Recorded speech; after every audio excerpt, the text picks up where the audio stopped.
कि मोहम्मद से वफा तूने तो हम तेरे हैं, ये जहां चीज है क्या लोहो कलम तेरे हैं। आज ओआईसी का इजलास मेरे मुल्क में मुनक्किद हुआ। 57 मुस्लिम ममालिक में से अल्लाह ने मेरे वतन को ये इज्जत बख्शी कि वो इसकी मेजबानी कर सके, मगर बात मेजबानी से भी आगे बढ़ गई। आज जब मैंने इमरान खान को इस्लाम और मुसलमानों की हालत पर बोलते सुना तो सोच के गहरे समुद्र में डूब गया। आज अरब समेत तमाम मुस्लिम ममालिक के वज़रा और सरबराहान के सामने खड़ा शख्स इमरान खान किसी तौर भी एक आम अजमी नहीं लग रहा था। वो इस्लाम की तारीख का एक एक पन्ना खोलकर मुस्लिम दुनिया को झिंझोड़ रहा था। उसने कहा कि तस्लीम करना पड़ेगा 50 साल की ओआईसी मसला कश्मीर और मसला फलस्तीन पर फेल हो चुकी है। तस्लीम करें कि हमारी आवाज नहीं सुनी जाती। तस्लीम करना पड़ेगा कि हम मुत्तहिद नहीं हो सके। उसने एक आलमी लीडर के रूप में समझाते हुए वजह बताई कि आखिर क्यों इस्लाम को बदनाम किया गया और ये किस तरह किया गया। उसने याद दिलाया कि जब 80 की दिहाई में नबी पाक सल्लल्लाहु अलैहि वसल्लम की तौहीन पर मबनी किताब लिखी गई, तब हमारी खामोशी इसकी वजह बनी। जब मगरिब में इजहार राय की आड़ में इस्लाम का मजाक बनाया गया, तब भी हमारी खामोशी इसकी वजह बनी। जब मगरिब ने इस्लाम को दहशतगर्दी और अमन पसंद जैसे दो ग्रुपों में तकसीम कर दिया, तब भी हमारी खामोशी ही इसकी वजह बनी। हमें एक जुबान में बोलना चाहिए था कि इस्लाम सिर्फ एक है, और वो है वो इस्लाम जो नबी पाक सल्लल्लाहु अलैहि वसल्लम का इस्लाम है, और वो अमन का दीन है। फिर उसने याद दिलाया कि फलस्तीन पर काबिज कुव्वतों के खिलाफ हमारे रिवायती एहतजाज ने मसला फलस्तीन को हल नहीं होने दिया। उसी रिवायती एहतजाज ने कश्मीर का मसला भी हल नहीं होने दिया। अक़वाम मुत्तहिदा में पाकिस्तान की इस्लामोफोबिया के खिलाफ करारदाद मंजूर होने पर मुबारकबाद पेश करते हुए इमरान खान ने कहा कि मगरिब के साथ सिफारती ताल्लुकात अपनी जगह, मगर जहां हमारे मुसलमानों के हकूक की बात हो वहां डरो मत, वहां मुत्तहिद हो जाओ, सब डट जाओ, वरना कुछ नहीं हो सकेगा। उसने याद दिलाया कि 40 साल तक जंगी हालात का सामना करने वाले अफगानिस्तान को हम सब का फर्ज है कि मिलकर मुस्तहकम करें, क्योंकि जब तक वहां भूख अफलास रहेगी दहशतगर्दी खत्म नहीं हो सकती। फिर उसने मौजूदा इंसाफ की शक्ल को नंगा करके दिखाया। उसने कहा कि हमारी नाकामी की दूसरी वजह यह है कि हम सब मुल्क अपने निसाफ के निजाम को गंदा कर चुके हैं।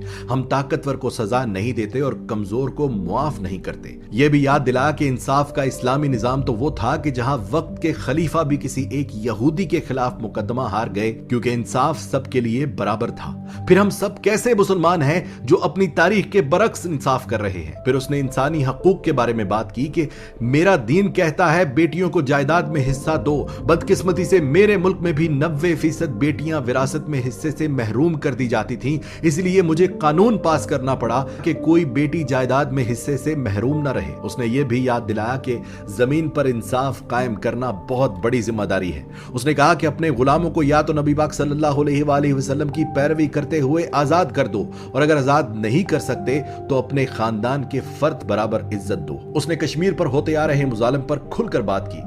उसने अक़वाम मुत्तहिदा में कश्मीरियों को दिए गए हकूक को पामाल करने पर भारत की सख्त मुजम्मत की। उसने बताया कि जिनीवा कन्वेंशन के तहत कश्मीर की तकसीम नहीं की जा सकती, उसके बावजूद वो कानून तोड़कर कश्मीर का स्टेटस तब्दील करके भारत ने सख्त गलती की। और जब तक हम 1.5 अरब मुसलमान एक आवाज होकर अपने जाती मुफादात को अलग रखकर अपने मुसलमानों के हकूक के लिए आवाज नहीं उठाएंगे, उन्हें आजादी नहीं मिल सकती। दोस्तों, पिछले 50 सालों में यही ओआईसी थी, यही मुस्लिम उम्मत थी, यही इजलास हो रहे थे, लेकिन यह पहली बार हुआ कि अक़वाम मुत्तहिदा में इस्लामोफोबिया के खिलाफ कोई करारदाद मंजूर हो सकी। यही पाकिस्तान था, यही असेंबलियां थी, यही वजीर थे, मगर यह पहली बार मुमकिन हुआ कि मुस्लिम ममालिक के सरबराहान को इन कड़वे मगर खरे अल्फाज में अपनी गलतियों और कमजोरियों का जायजा लेने के लिए कहा गया। मेरे वतन का सरबराह बोल रहा था और उसके अल्फाज के सहर में कैद तमाम मुस्लिम ममालिक उसकी गुफ्तगू सुन रहे थे। मेरा ईमान है कि इमरान खान को यह जज्बा, यह सहर अंगेज अंदाज गुफ्तगू मेरे अल्लाह की इनायत है। डॉक्टर इसरार अहमद मरहूम,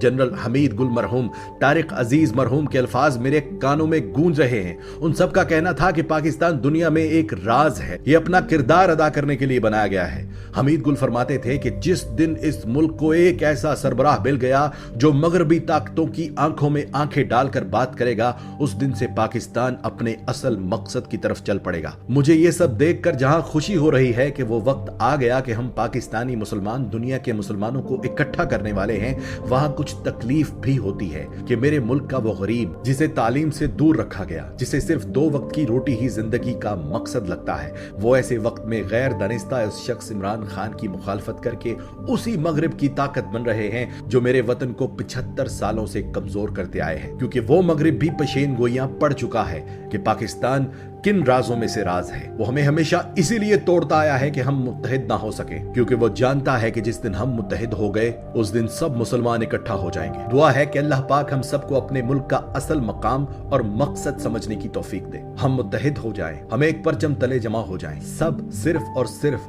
पाकिस्तानी बन जाएं। पाकिस्तान जिंदाबाद।